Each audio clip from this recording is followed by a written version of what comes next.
सद्भाव रामायण लंका कांड रावण का उद्धार। अब रावण बाकी रहा।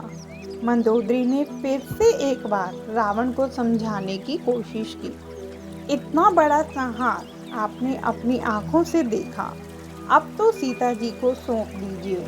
पर रावण नहीं माना। भयानक शस्त्रों के साथ वह युद्ध भूमि में आया और कहा, कहाँ है वह तपस्वी, कहाँ है विभीषण, कहाँ है अंगद सुग्रीव, कहाँ है जामवंत। आशा रखूं कि तुम सब मैदान छोड़कर भाग नहीं जाओगे। यूं ललकारने लगा और युद्ध के मैदान में रथ रोककर खड़ा रहा। भगवान राम ने देखा कि रावण आया है, इसलिए वे रावण के सामने गए। विभीषण को संदेह हुआ कि राम जी के पास तो रथ नहीं, बख्तर या जूते भी नहीं। ऐसे राम जी सारी युद्ध सामग्री से सज महाबली रावण के सामने विजय कैसे पाएंगे। भगवान के चरणों में वंदन कर विभीषण ने अपना संदेह प्रकट किया। विभीषण के संदेह का निवारण कर भगवान ने कहा, प्रिय सखा, राम को विजय दिलाने वाला रथ सामान्य रथ से अलग प्रकार का है। शौर्य और धैर्य उसके पहिए हैं, अडिग सत्य और चारित्र्य उसकी ध्वजा पताका है। बल, विवेक, दम और परोपकार उससे घोड़े हैं और क्षमा, दया, समता उसकी लगाम है। भगवान का भजन ही विजेता का चतुर सारथी है। वैराग्य ढाल और संतोष तलवार हैं। दान फरसा है, बुद्धि प्रचंड शक्ति है। श्रेष्ठ विज्ञान कठिन धनुष है। निर्मल और अचल मन तरकस के समान है।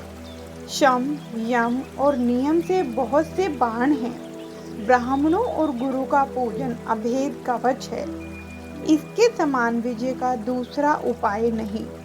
हे सखे, ऐसा धर्ममय रथ जिसके हो, उसके लिए जीतने के लिए कहीं शत्रु ही नहीं है। जिसके पास ऐसा सुदृढ़ रथ हो, वह वीर संसार रूपी महान दुर्जय शत्रु को भी जीत सकता है। इसलिए हे सखे, मेरी बात सुन और निर्भय हो जा। भगवान की यह बात सुनकर विभीषण की शंका दूर हुई।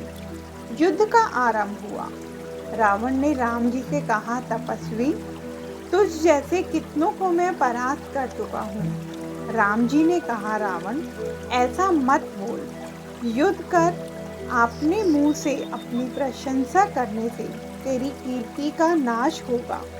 रावण जगत में 3 प्रकार के आदमी होते हैं। एक गुलाब जैसे, दूसरे आम की तरह और तीसरे फड़सी जैसे। गुलाब के पौधों को ही फूल निकले, फल नहीं। समाज में कुछ एक लोग ऐसे होते हैं जो बोलते ही रहते हैं, कुछ करते नहीं, केवल फूल फल नहीं। आम को मंजरी और फल दोनों निकले। समाज में कुछ एक लोग ऐसे होते हैं जो बोलते हैं, वह कर भी दिखाते हैं। और फड़सी के वृक्ष को फूल नहीं निकलते, सीधे फल ही आते हैं। समाज में कुछ एक लोग ऐसे होते हैं जो बोलते नहीं, कार्य द्वारा समाज को सीधा परिणाम देते हैं। रावण, इसमें से तू कहाँ है? रावण ने कहा, तपस्वी, यह व्यास गद्दी नहीं, यह रण क्षेत्र है। यहाँ उपदेश नहीं होता, बाण उठाओ। रावण ने राम को युद्ध का निमंत्रण दिया। जय श्री राम।